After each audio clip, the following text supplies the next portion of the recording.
और यहाँ से लड़का लड़कियों को भेज रहे हैं और वहाँ पे एक रूम में रख रहे हैं गाय बकरी की तरह। कोई मतलब वहाँ पे क्लीनिंग नहीं, कुछ नहीं, वहाँ पे फूड नहीं। तो उनका पासपोर्ट भी ले रहे, कोई जॉब नहीं लगा रहे, कोई कुछ नहीं लगा रहे। वहाँ पे मंडे करके 7 दिन का टाइम दिया था, वहाँ पे 1 महीना पूरा लगा दिया। कोई जॉब नहीं, कोई रिस्पॉन्सिबिलिटी, कुछ नहीं किया मैम इन्होंने हमको हमारे साथ। हम पैसे वापस नहीं कर सकते, तुमको जो करना है कर लो, पुलिस केस करना है, मीडिया में जाना जा लो, हम कुछ नहीं करेंगे। तो ये कहते हैं 60-70 दिन का वीज़ा दे रखा है आपको, 70 दिन में जब हमारी रिस्पॉन्सिबिलिटी है जॉब देने की, बट मैम ये जॉब कंफर्म करते नहीं। इनका एसोसिएट कुछ और बोलता है, ये कुछ और बोलती है, दूसरा थर्ड पर्सन कुछ और बोलता है। ਸਤਿ ਸ਼੍ਰੀ ਅਕਾਲ, ਤੁਸੀਂ ਵੇਖ ਰਹੇ ਹੋ ਦੈਨਿਕ ਸਵੇਰਾ ਟੀਵੀ। ਮੈਂ ਹਾਂ ਨੀਰੂ ਪਿਛਵਾਨ। ਬਾਹਰ ਜਾਣ ਦੇ ਸੁਪਨੇ ਪਾਲਣ ਵਾਲੇ ਇਹ ਖਬਰ ਜ਼ਰੂਰ ਦੇਖਣ, ਕਿਉਂਕਿ ਇੱਥੇ ਮੈਂ ਮੌਜੂਦ ਹੈ sector 8 Chandigarh. Milestone education and immigration services visa ਦਿੰਦੇ ਨੇ ਕਿੱਥੇ? Dubai, south Korea, UK, Ukraine, Canada, Australia, cypress, Malaysia, New Zealand, Singapore. SCO number ਹੈ 160 162, ਕੈबिन ਨੰਬਰ ਹੈ 14, ਸੈਕੰਡ ਫਲੋਰ ਤੇ ਸੈਕਟਰ 8C ਚੰਡੀਗੜ੍ਹ। ਇਹ ਕਿਉਂ ਦਿਖਾ ਰਹੀ ਹਾਂ ਮੈਂ ਤੁਹਾਨੂੰ? ਕਿਉਂਕਿ ਬਹੁਤ ਸਾਰੇ ਅਜਿਹੇ ਨੌਜਵਾਨ ਹੁੰਦੇ ਨੇ ਜੇ ਸੋਚਦੇ ਨੇ ਕਿ ਭਾਰਤ ਤੋਂ ਬਾਹਰ ਜਾ ਕੇ ਉਹ ਡਾਲਰਸ ਦੇ ਵਿਚਕਾਰ ਜੋ ਹੈ ज़्यादा पैसे कमा लेंगे, क्योंकि इतने जो करंसी हैगी वो ज़्यादा उन्होंने लगता कि इतने ज़्यादा कम नहीं है। मेरे नाल इतने 2 लड़के मौजूद ने, अंकित ते अंकित नाल पहले गल करते हैं। अंकित, लगातार अजिहे फ्रॉड आते ने इमीग्रेशन वाले सामने नज़र आते हैं, तुसी कंप्लेंट भी पाई है, उस तो बाद तुहाडे नाल की कुछ वापरिया, किन्ने फ़ोन आए तो किन्नी धमकी तुहाडे दोस्तां नूं दित्ती गई जो हले भी दुबई दे विच फसे हुए हैं? मैम दोस्त को तो उन्होंने बोला है कि वहाँ पे कि आपको जॉब लगाएंगे, अभी तक नहीं लगा रहे हैं। और जो 3 फ्रेंड मेरे साथ यहाँ पे आए थे, तो उन तीनों ने यहाँ ऑफिस में आके इनसे बोला कि तुम्हारे आधे पैसे दे देंगे। फिर एक लड़के से उन्होंने लड़ाई कर दी, उसको बोल रहे कि अब तुम्हारा पैसा देंगे ही नहीं, हम जो मर्जी करना है कर लो। और हमको तो कोई कॉल मैसेज कुछ नहीं आया कि क्या करना है क्या नहीं करना है। और ये फ़ोन किस नूं जा रहे हैं? जो दुबई फसे हुए ने उन्हां नूं जा रहे हैं? हाँ जी मैम, उनको फ़ोन कर रहे हैं कि तुमको नौकरी लगा देंगे, क्या हुआ था, कैसे हुआ था। उनको ऐसे ही बहला फुसला रहे हैं अभी भी। प्रेस वालों का फ़ोन आया, ऐसा कुछ बात छेड़ी उन्होंने कुछ? ना उन्होंने कुछ नहीं बात छड़ी वहाँ। कुछ नहीं बोला ना? ना कुछ नहीं बोला। अच्छा, सिर्फ तुमको बोला कि शनिवार को पैसा डाल देंगे। हाँ, तो प्रेस वालों को फोन कल गया था उनके पास? गया होगा, नहीं कि उनका फ़ोन तो गया नहीं उनके पास आया। अच्छा, तुम्हारी तरफ से नहीं गया फोन उनके ना, पास? अभी कुछ नहीं गया है। अच्छा। हाँ, अब जाके करूँगा बात वहाँ ऑफिस में मैं। अच्छा, ऑफिस में जाओगे तुम भी? हाँ, ठीक है, चले जाना, एक चक्कर ठीक है, तब दोनों करता हूँ मैं बात है। कि उनको पता है कि इन्होंने, राम ने और अंकित ने मीडिया में तो बोल दिया और SSP में तो कंप्लेंट कर दी, बट इसके डर के मारे ये बोल रहे हैं कि हम तुमको जॉब लगा देंगे, तुम्हारे पैसे दे देंगे, बट अभी तक किसी का पैसा दिया नहीं इन्होंने। ਕਿਵੇਂ ਵੇਖਦੇ ਹੋ? ਕਿਉਂਕਿ ਇਸ ਪੂਰੇ ਉਸ ਦੇ ਵਿਚਕਾਰ ਕੁੜੀਆਂ ਵੀ ਨੇ, ਭਾਵੇਂ ਆਪਾਂ ਗੱਲ ਕਰੀਏ ਕਿ ਇਹਨਾਂ ਦੇ ਥਰੂ ਉੱਥੇ ਇੱਕ ਹੋਰ ਏਜੰਟ ਬੈਠਾ, ਜੋ ਮੇਨ ਏਜੰਟ ਜੇ ਹੈ ਦੁਬਈ ਦੇ ਵਿਚਕਾਰ ਹੋ ਰਿਹਾ। ਇਹ ਇੱਕ ਆਪਾਂ ਕਹ ਲਈਏ ਇੱਕ ਛੋਟੀ ਜਿਹੀ ਇੱਕ ਆਪਸ਼ਨ ਹੈਗੀ ਹੈ ਜੇ ਚੰਡੀਗੜ੍ਹ ਦੇ ਵਿਚਕਾਰ ਇਹਨਾਂ ਨੇ ਆਪਣਾ ਜੋ ਹੈ ਆਫਿਸ ਖੋਲਿਆ ਹੋਇਆ ਹੈ। जी मैम, वहाँ पे इन्होंने एजेंट रखे हुए हैं और यहाँ से लड़का लड़कियों को भेज रहे हैं और वहाँ पे एक रूम में रख रहे हैं गाय बकरी की तरह। कोई मतलब वहाँ पे क्लीनिंग नहीं, कुछ नहीं, वहाँ पे फूड नहीं। तो वहाँ पे लड़का लड़कियों को रख रहे हैं वहाँ पे। तो उनका पासपोर्ट भी ले रहे, कोई जॉब नहीं लगा रहे, कोई कुछ नहीं लगा रहे वहाँ पे। तो वहाँ पे ਤੁਸੀਂ ਰਹੇ ਹੋ ਜਿਸ ਕਮਰੇ ਦੇ ਵਿਚਕਾਰ ਤੁਸੀਂ ਰਹੇ ਹੋ, ਉਸ ਵੇਲੇ ਜਦੋਂ ਤੁਸੀਂ ਗਏ ਸੀ ਕਿੰਨੇ ਮੁੰਡੇ ਤੇ ਕੁੜੀਆਂ ਮੌਜੂਦ ਸਨ? कुड़ियाँ तो मैम दूसरे उसमें मौजूद है वहाँ पे, और लड़के तो हम 10-12 लड़के थे वहाँ पे फंसे हुए। वो किसी को तो ये 1000 रुपये की जॉब पे लगा रहे हैं, वहाँ से फिर वापस बुला रहे हैं। तो वहाँ पे हम 7 से 8 लड़के थे, 4 हम इकट्ठे 2 तारीख को रिटर्न इंडिया आ गए यहाँ पे। ਅੱਛਾ, ਇੱਕ ਗੱਲ ਦੱਸੋ ਮੈਨੂੰ ਸਮਝਣਾ ਬਹੁਤ ਜ਼ਰੂਰੀ ਹੈ। ਟੂਰਿਸਟ ਵੀਜ਼ੇ ਦੇ ਵਿਚਕਾਰ ਤੁਸੀਂ ਬਾਹਰ ਘੁੰਮਣ ਜਾਂਦੇ ਹੋ, ਠੀਕ ਹੈ? ਜਦ ਤੁਸੀਂ ਘੁੰਮਣ ਜਾਂਦੇ ਹੋ, ਤੁਸੀਂ ਕਿਥੇ ਕੰਪਨੀ ਦੇ ਵਿਚਕਾਰ ਨੌਕਰੀ ਕਿਵੇਂ ਪਾ ਸਕਦੇ ਹੋ? ਇਹ ਤੁਹਾਨੂੰ ਕਿਵੇਂ ਐਕਸਪਲੇਨੇਸ਼ਨ ਦਿੱਤੀ ਗਈ ਇਹਨਾਂ ਦੇ ਵੱਲੋਂ? वीज़ा मैम इन्होंने बोला कि हम विजिट वीज़ा पे भेजेंगे और वहाँ पे जाके आपका वर्क में कन्वर्ट कर देंगे। तो मैम वहाँ पे कुछ नहीं किया उन्होंने हमको मंडे करके 7 दिन का टाइम दिया था, वहाँ पे 1 महीना पूरा लगा दिया। कोई जॉब नहीं, कोई रिस्पॉन्सिबिलिटी, कुछ नहीं किया मैम इन्होंने हमको हमारे साथ। तो ਤੁਸੀਂ ਇਹਨਾਂ ਨਾਲ ਗੱਲ ਕਰਨ ਦੀ, ਰਾਬਤਾ ਕਰਨ ਦੀ ਕੋਸ਼ਿਸ਼ ਕੀਤੀ ਕਿਉਂਕਿ ਤੁਹਾਡੇ ਪੈਸੇ ਫਸੇ ਹੋਏ ਨੇ? हाँ जी मैम, हमने बोला कि हमको आप अगर जॉब नहीं लगा पा रहे तो रिटर्न बुलवा दो और हमारा पैसा वापस दे दो। तो इन्होंने बोला कि हम पैसे वापस नहीं कर सकते, तुमको जो करना है कर लो, पुलिस केस करना है, मीडिया में जाना जा लो, हम कुछ नहीं करेंगे। ਅੱਛਾ, ਕਿਵੇਂ ਵੇਖਦੇ ਹੋ ਕਿ ਕਿਉਂਕਿ ਤੁਸੀਂ ਆਪਣੇ ਸਾਥੀ ਨੂੰ ਦੱਸਿਆ ਸੀਗਾ ਕਿ ਮੀਡੀਆ ਆਉਣ ਵਾਲਾ ਹੈਗਾ, ਮੀਡੀਆ ਗੱਲਬਾਤ ਕਰੇਗਾ, ਇਹ ਖਬਰ ਪਹਿਲੇ ਕਿਵੇਂ ਪਹੁੰਚ ਗਈ? ਕੀ ਬਰਗਲਾਇਆ ਗਿਆ ਉਹਨੂੰ, ਕੀ ਬਹਿਲਾਇਆ ਗਿਆ ਉਹਨੂੰ? मैम हमने तो अपने फ्रेंड जो दुबई में फंसा है उसको बोला था कि हम मीडिया के साथ वहाँ पे जा रहे हैं, तो इन्होंने तुरंत उसको कॉल कर दिया, जो वहाँ पे एजेंट बैठा हुआ उसको उसके पास भेज दिया कि इनको पता चल गया कि मीडिया आने वाली है यहाँ पे, और उसको लड़के को बोल दिया होगा झूठ झूठ की जॉब लगाएंगे, फिर वही बहला फुसला रहे हैं उसको, और कुछ नहीं मैम। इसकी ये कोई रिस्पॉन्स नहीं दे रहे बाकी चीज़ों का। ਇਹ ਆਪਣੇ ਇੱਕ ਦੋਸਤ ਨਾਲ ਗੱਲਬਾਤ ਵੀ ਸੁਣਾਵਾਂਗੇ ਜਿਨ੍ਹਾਂ ਨੂੰ ਹੁਣ ਇਹਨਾਂ ਨੇ ਕਿਹਾ ਕਿ ਸ਼ਨੀਵਾਰ ਤੱਕ ਪੈਸੇ ਦਿੱਤੇ ਜਾਣਗੇ ਕਿ ਨੌਕਰੀ ਮਿਲ ਜਾਊਗੀ। ਹਾਂਜੀ रिकॉर्डिंग है। मेरी बात आप समझ रहे हो? मगर स्पॉट कैफे का नाम है, आप सर्च कर ले गूगल पे, स्पॉट कैफे पुजारा, ठीक है? मैंने सर्च किया इसलिए बोल रहा हूँ मैंने आपसे। जैसे ही उसने नाम बताया, अब सुनो, सुने ना मेरी बात बोले पहले मेरी पूरी बात। देखिए 1800 सैलरी स्टार्टिंग है उनकी, 2 दिन का उनके पास ट्रायल है, 2 दिन तक ट्रायल लेंगे, इसके बाद अगर आप पास होते हो तो 1800 से ज्यादा सैलरी, मतलब 2200 यही सैलरी लगेगी, ठीक है? You are agree?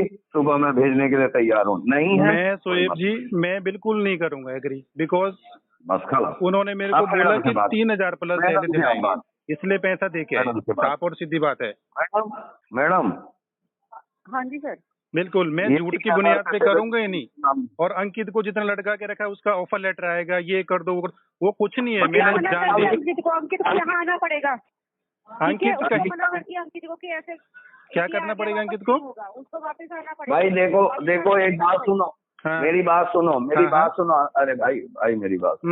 अंकित का मसला आप मैडम से बात करो, क्योंकि अंकित को मैंने नहीं बोला था जाने के लिए, अंकित जाना चाह रहा था, मैंने जाने दिया इसलिए कि भाई मेरा कुछ उसमें अभी कंफर्मेशन नहीं था। सामने ऑफर लेटर, अब हम अकेले गए थे बट ऑफर लेटर हम अकेले ना मेरी बात सुनिए, मेरी बात सुनिए। मैं कल गया था वहाँ पे, कल मैं आपको नहीं बता पाया, मैंने कल आपने शाम को मना किया ना मेरे को कि नहीं मिलेगा अंकित का, मैडम को बोल दो आप। नहीं मिलेगा, मैंने साफ कहा कि अंकित को यहाँ आना पड़ेगा। आपने नहीं बोला। चले वो मैं नहीं बोला, मैं अंकित के बारे में डिस्कस नहीं कर रहा, मैं आपके बारे में। और यहाँ आएगा किस बेस पे आएगा शोएब जी, बताओ मेरे को। अब मैं सोच यार, छोड़ो जो बात आप बात करो ना भाई, काम की मैं कुछ नहीं, मैं इनसे जाके पैसा लूंगा पर डेट शीट मेरे को नहीं करना इनका 1500 की नौकरी, 1800 की नौकरी, 1800 1500 नहीं करनी, 1800 की नौकरी करनी नहीं है। 18 से 2000 पहले मैम मैंने करना ही नहीं है, मेरा पैसा दे देना, डेट शीट, मेरे को कुछ नहीं चाहिए आपको। आपकी मर्जी है सर, पेमेंट नहीं मिलेगी, हमारी पेमेंट लग चुकी है सारी, ठीक है? पेमेंट ਰਵੀ ਸਭ ਤੋਂ ਜਾਣਨਾ ਕੋਸ਼ਿਸ਼ ਕਰਾਂਗੇ। ਇੱਕ ਤਾਂ ਤੁਹਾਡੇ ਪੈਸੇ ਲੱਗੇ, ਇੱਕ ਤਾਂ ਤੁਹਾਡੇ ਫਾਦਰ ਸਾਹਿਬ ਚਲ ਗਏ, ਬਹੁਤ ਦੁੱਖ ਹੋ ਰਿਹਾ ਮੈਨੂੰ। ਉਸ ਦੇ ਬਾਅਦ ਇਸ ਤਰ੍ਹਾਂ ਦੀ ਚੀਜ਼ਾਂ ਤੁਹਾਡੇ ਨਾਲ ਹੋ ਰਹੀਆਂ ਨੇ, ਤੁਹਾਨੂੰ ਡਰਾਇਆ ਧਮਕਾਇਆ ਜਾ ਰਿਹਾ। मैम एक्चुअली फादर के साहब की डेथ के बाद सोर्स ऑफ इनकम वही थे इंडिया में अभी तक। जो मेरा छोटा ब्रदर है वो स्टडी कर रहा था, तो मेरे पास भी जॉब नहीं थी, ठीक है? मैंने इनको पहले ही कंफर्म कर दिया था कि मैं मैंडेटरी लीव्स में आया हूँ, अगर कुछ नहीं होता तो मेरे को बता देना, मैं वापस जाके ज्वाइन कर लूँगा। इन्होंने बोला मंडे करते गए, और जैसे ही मंडे पूरा है, मैं 19 तारीख को वापस आया। इन्होंने मुझे बोला कि अगर मंडे नहीं होगा तो वापस आ जाना, ठीक है? मैं वापस आया, इनको बोला, इन्होंने बोला कि आपका ऑफ़र लेटर मेल पे आ जाएगा। मेल पे नहीं आया, फिर रोज़ अगले मंडे करते गए। अगले मंडे में लास्ट में इन्होंने बोल दिया अब कंपनी कह रही है आपको वहाँ प्रेजेंट होना पड़ेगा, और वहाँ पर आपको ऑफ़र लेटर वहाँ देंगे, वैसे ऑफ़र लेटर नहीं देंगे इंडिया में। ਰਵੀ ਆਪਾਂ ਗੱਲ ਕਰੀਏ ਕਿੱਥੇ ਕਿੱਥੇ ਦੇ ਲੋਕ, ਜੇ ਨੌਜਵਾਨ ਪੀੜ੍ਹੀ ਜੇ ਹੈ ਉੱਥੇ ਦੁਬਈ ਦੇ ਵਿਚਕਾਰ ਫਸੀ ਹੋਈ ਹੈ, ਕਿੱਥੇ ਕਿੱਥੇ ਦੇ ਲੋਕ, ਕਿੱਥੇ ਕਿਹੜੇ ਕਿਹੜੇ ਸ਼ਹਿਰ ਦੇ ਨੇ? मैम एक्चुअली कोई राजस्थान से हैं, कोई यहीं से पंजाब से ही है, कोई हरियाणा से है, वो वहाँ पर फंस रखे हैं। इन्होंने कमिटमेंट यहाँ पर कुछ और करते हैं और वहाँ जाके कमिटमेंट ही बदल देते हैं। वहाँ इन्होंने बोला था 1 वीक के अंदर आपको सब कुछ करके दे देंगे, और वहाँ जाके ये लोग बोल देते हैं कि सर 10 दिन दो, 15 दिन दो, 70 दिन का वीज़ा लगा रखा है, 70 दिन में हम आपको जॉब लगवा के देंगे, ठीक है? और जबकि वीज़ा जो है वो 60 दिन के अंदर होता है। और मैम कुछ कभी कभार ऐसा हो जाता है 60 दिन निकल जाते हैं। किसी कंपनी के अंदर आपने जॉब करनी है, वहाँ पर मिनिमम आपको 1 महीने का टूरिस्ट वीज़ा चाहिए होता है, क्योंकि वर्क वीज़ा में भी टाइम लगता है। तो ये कहते हैं 60-70 दिन का वीज़ा दे रखा है आपको, 70 दिन में जब हमारी रिस्पॉन्सिबिलिटी है जॉब देने की, बट मैम ये जॉब कंफर्म करते नहीं। इनका एसोसिएट कुछ और बोलता है, ये कुछ और बोलती है, दूसरा थर्ड पर्सन कुछ और बोलता है। क्या बताएं सर जी, बहुत बुरा हाल है। रात के 12 बजे बाहर निकाल दिया हमें, तो रूम से बाहर बैठे हुए हैं हम। तो अगर कुल मिलाकर कितने बंदे ने जो इसके विचकार शामिल हैं? मैम एक्चुअली 2 तो फीमेल है, 1 मेल है जो इनका एसोसिएट है। हमारी बेसिकली ज़्यादातर बात पवन से ही होती थी, उसने ही कमिट हमें किया था कि इतनी आपको सैलरी देंगे, इतनी आपको हमें कैश पेमेंट देना है, कैश पेमेंट ऑनलाइन नहीं ले सकते, हमें GST लगता है। ये सारी ट्रांजैक्शन जो है पवन से बात होती थी हमारी। कैश में पेमेंट रहती है सर, अगर कैश में नहीं करवाओगे जैसे चेक से या ऑनलाइन कराओगे तो जीएसटी लगता है 18%, वो आप देख लो जैसे मर्जी आपकी इच्छा हो। और बहुत रेयर है कि अन्नू ठाकुर मैडम से बात होती थी, और एक सिमरन भी है, वो भी क्या कहते हैं, उसका वे ऑफ टॉकिंग भी बहुत रूड है। मेरी जो हमारे जो रिलेटिव्स हैं उन्होंने भी हमारा फ़ोन नहीं उठाते थे, तो रिलेटिव्स ने फ़ोन किया था, उन्होंने बोला कि आप कोई नहीं होते थर्ड पर्सन जो बात करे, हमारे से बात करे, जो आए थे वही बात करेंगे, और जब हम कॉल करते हैं वो फ़ोन नहीं उठाते। हमारे पे व्हाट्सएप टेक्स्ट मैसेज भी है, हमने सब कुछ उनको एट अ टाइम जैसे अकोमोडेशन दिखाई है, हमने साथ के साथ बोल देता है कि ऐसे अकोमोडेशन में हम नहीं रह सकते। अरे ये होटल में ये सिर्फ एयरपोर्ट, क्योंकि आप जा रहे हो टूरिस्ट पे, तो ये रिटर्न टिकट और होटल बुकिंग वो मांगते हैं, सिर्फ ये एयरपोर्ट पे दिखाने के लिए है। स्टे तो आपके हमारे अकोमोडेशन में है, वहाँ पे जो हमारा एजेंट है उसके वहाँ पे, ठीक है ना, वहाँ पे रहना होता है। ਸਭ ਤੋਂ ਵੱਡੀ ਗੱਲ ਹੈ ਕਿ ਰਿਸ਼ਤੇਦਾਰਾਂ ਨਾਲ ਤਾਂ ਇਸ ਤਰ੍ਹਾਂ ਦੀ ਗੱਲਾਂ ਹੋ ਹੀ ਨਹੀਂ ਰਹੀਆਂ, ਲੇਕਿਨ ਮੀਡੀਆ ਦੇ ਨਾਲ ਵੀ ਕਿਤੇ ਨਾ ਕਿਤੇ ਮੀਡੀਆ ਦੇ ਉੱਤੇ ਦਬਾਅ ਪਾਉਣ ਦੀ ਕੋਸ਼ਿਸ਼ ਕੀਤੀ ਜਾ ਰਹੀ ਹੈ। ਅੰਕਿਤ, ਸਮਝਣਾ ਚਾਹਾਂਗੇ ਕਿਉਂਕਿ ਤੁਸੀਂ ਹੁਣ ਕਹਿ ਲਈਏ ਕਿ ਸਕੈਮ ਤੋਂ ਬਾਹਰ ਆਏ ਹੋ, ਹਜੇ ਪੈਸੇ ਨਹੀਂ ਮਿਲੇ, ਲੇਕਿਨ ਤੁਹਾਨੂੰ ਇਹ ਪਤਾ ਲੱਗਿਆ ਇੱਕ ਅਜਿਹਾ ਸਕੈਮ ਹੈ ਜਿਸ ਦੇ ਵਿਚਕਾਰ ਤੁਹਾਡੇ ਪੈਸੇ ਫਸ ਜਾਂਦੇ ਨੇ, ਤੁਹਾਡਾ ਸਮਾਂ ਵੇਸਟ ਹੋ ਜਾਂਦਾ ਹੈ। ਯਾਨੀ ਜੋ ਬਾਹਰ ਜਾਣ ਦੇ ਚਾਹਵਾਨ ਨੌਜਵਾਨ ਨੇ, ਬਹੁਤ ਅਜਿਹੇ ਹੁੰਦੇ ਪੰਜਾਬ ਦੇ ਵਿਚਕਾਰ ਜਿਨ੍ਹਾਂ ਦੀ ਜਾਨਾਂ ਚੱਲ ਜਾਂਦੀ ਹੈ, ਜੋ ਸੁਸਾਈਡ ਕਰ ਲੈਂਦੇ ਆ, ਉਹਨਾਂ ਨੂੰ ਇਹ ਹੁੰਦਾ ਕਿ ਬਾਹਰ ਦਾ ਵੀਜ਼ਾ ਨਹੀਂ ਮਿਲਿਆ, ਪੈਸੇ ਵੀ ਰੁਲ ਗਏ, ਕੋਈ ਡੋਂਕੀ ਲਾ ਕੇ ਚੱਲ ਜਾਂਦਾ। ਕੀ ਸਲਾਹ ਉਹਨਾਂ ਨੌਜਵਾਨਾਂ ਨੂੰ ਦੇਣਾ ਚਾਹੋਗੇ ਜੋ ਸੋਚਦੇ ਹਾਲੇ ਵੀ ਕਿ ਸ਼ਾयद ਏਜੰਟ ਕੁਛ ਨਾ ਕੁਛ ਕਰਕੇ ਸਾਨੂੰ ਬਾਹਰ ਭੇਜੇਗਾ? मैम मैं पहले तो यही बोलना चाहता हूँ, जिस आप एजेंट के थ्रू जा रहे हो तो उसकी पहले पूरी इंक्वायरी लेनी चाहिए कि ये फ्रॉड तो नहीं कर रहा, कुछ तो नहीं कर रहा, और इनको फर्स्ट ऑफ ऑल कि पैसा कैश नहीं देना चाहिए। आप कभी भी पेमेंट दे रहे हो तो इनको अकाउंट में डालो, और इनके पास अपनी स्लिप रखो कि हमने इतना पैसा दिया है, या बैंक अकाउंट से डिटेल रखो कि इतना पैसा हमने इनको दिया है।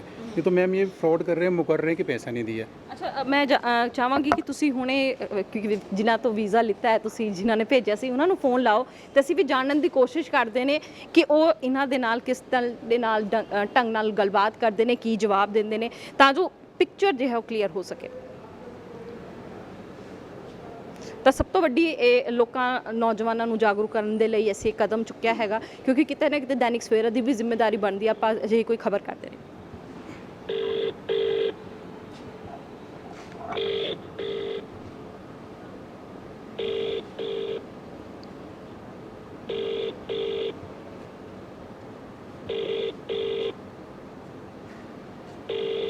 ਤਾਂ ਇਹਨਾਂ ਨੇ ਪਵਨ ਮਾਈਲਸਟੋਨ ਨੂੰ ਫੋਨ ਲਾਇਆ ਹੈਗਾ, ਤੁਸੀਂ ਵੇਖ ਸਕਦੇ ਹੋ, ਤੇ ਇਹ ਹਜੇ ਵੀ ਫੋਨ ਜੋ ਹੈ ਆਨਸਰ ਨਹੀਂ ਕੀਤਾ ਗਿਆ।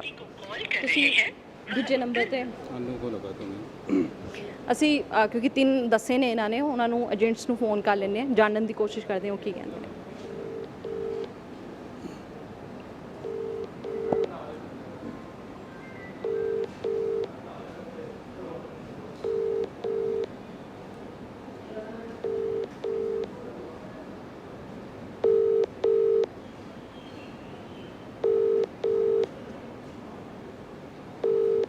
ਤਾਂ ਇਹਨਾਂ ਨੇ ਅਨੂ ਮਾਈਲਸਟੋਨ ਦੇ ਨੰਬਰ ਤੇ ਵੀ ਫੋਨ ਲਾਇਆ, ਜੋ ਕਿ ਹਲੇ ਆਨਸਰ ਨਹੀਂ ਕਰ ਰਹੇ ਨੇ। ਸਪੀਕਰ ਤੇ ਫੋਨ ਹੈ, ਫੋਨ ਨਹੀਂ ਚੱਕਿਆ ਹੈਗਾ। ਇਹ ਉਸ ਦਿਨ ਵੀ ਸਾਡੇ ਨਾਲ ਹੀ ਆਇਆ ਹੋਏ ਸੀ। ਹੁਣ ਤੁਸੀਂ ਸਿਮਰਨ ਨੂੰ ਫੋਨ ਲਾਓ। मैम सिमरन का तो नंबर नहीं होगा मेरे पास, इन दोनों का ही नंबर है। ਅੱਛਾ, ਇਹ ਦੋ ਏਜੰਟ ਸੀਗੇ ਜੋ ਫੋਨ ਦੇ ਵਿਚਕਾਰ ਗੱਲਬਾਤ ਕਰਦੇ ਸੀਗੇ ਇਹਨਾਂ ਨਾਲ। ਤੇ ਸਭ ਤੋਂ ਵੱਡੀ ਗੱਲ ਹੈ ਕਿ ਦੈਨਿਕ ਸਵੇਰਾ ਨੇ ਵੀ ਜੋ ਹੈ ਇਹਨਾਂ ਨਾਲ ਪੱਖ ਜਾਣਨ ਦੀ ਕੋਸ਼ਿਸ਼ ਕੀਤੀ, ਇਹਨਾਂ ਦੇ ਫੋਨ ਤੋਂ ਫੋਨ ਕਰਵਾਇਆ ਹੈਗਾ, ਗੱਲਬਾਤ ਕਰਨ ਦੀ ਕੋਸ਼ਿਸ਼ ਕੀਤੀ, ਜਾਣਨ ਦੀ ਕੋਸ਼ਿਸ਼ ਕੀਤੀ ਕਿ ਆਖਿਰ ਵਜ੍ਹਾ ਕੀ ਸੀ ਕਿ ਇਹਨਾਂ ਨੌਜਵਾਨਾਂ ਨੂੰ ਬਾਹਰ ਭੇਜਿਆ ਗਿਆ ਟੂਰਿਸਟ ਵੀਜ਼ਾ ਤੇ ਇਹ ਕਹਿ ਕੇ ਕਿ ਉੱਥੇ ਦੁਬਈ ਦੇ ਵਿਚਕਾਰ ਨੌਕਰੀ ਮਿਲੇਗੀ, ਲੱਖਾਂ ਰੁਪਏ ਕਮਾਓਗੇ। ਲੇਕਿਨ ਸਭ ਤੋਂ ਵੱਡੀ ਗੱਲ ਹੈ ਹੁਣ ਫੋਨ ਦਾ ਆਨਸਰ ਨਹੀਂ ਆ ਰਿਹਾ, ਹੁਣ ਫੋਨ ਚੱਕਿਆ ਨਹੀਂ ਜਾ ਰਿਹਾ। ਤੁਸੀਂ ਇਹ ਖਬਰ ਦੇਖ ਰਹੇ ਹੋ ਤਾਂ ਤੁਸੀਂ ਜਾਣਨਾ ਚਾਹੋਗੇ ਪੰਜਾਬ ਦੇ ਬਹੁਤ ਅਧਿਕਤਰ ਨੌਜਵਾਨ ਹੈ, ਭਾਵੇਂ ਮੁੰਡੇ ਹੋ ਕੁੜੀਆਂ ਹੋ, ਉਹਨਾਂ ਦਾ ਸੁਪਨਾ ਹੈ ਬਾਹਰ ਜਾਣਾ ਤੇ ਡਾਲਰਸ ਦੇ ਵਿੱਚ ਪੈਸੇ ਕਮਾਉਣਾ। ਲੇਕਿਨ ਸਭ ਤੋਂ ਵੱਡੀ ਗੱਲ ਹੈਗੀ ਹੈ ਕਿ ਪੰਜਾਬ ਭਰ ਦੇ ਵਿਚਕਾਰ ਵੱਖ-ਵੱਖ ਸ਼ਹਿਰਾਂ ਦੇ ਵਿਚਕਾਰ ਜੋ ਹੈ ਬਹੁਤ ਸਾਰੇ ਅਜਿਹੇ ਟਰੈਵਲ ਏਜੰਟ ਨੇ ਜੋ ਸਿਰਫ ਠੱਗੀ ਮਾਰਦੇ ਨੇ ਤੇ ਤੁਹਾਡਾ ਸਮਾਂ ਤੇ ਬਚਪਨ ਨੌਜਵਾਨੀ ਖਰਾਬ ਕਰਦੇ ਨੇ। ਕੈਮਰਾਮੈਨ ਦੀਪਕ ਦੇ ਨਾਲ ਨੀਰੂ ਬੁਜਲਵਾਨ, ਦੈਨਿਕ ਸਵੇਰਾ ਟੀਵੀ।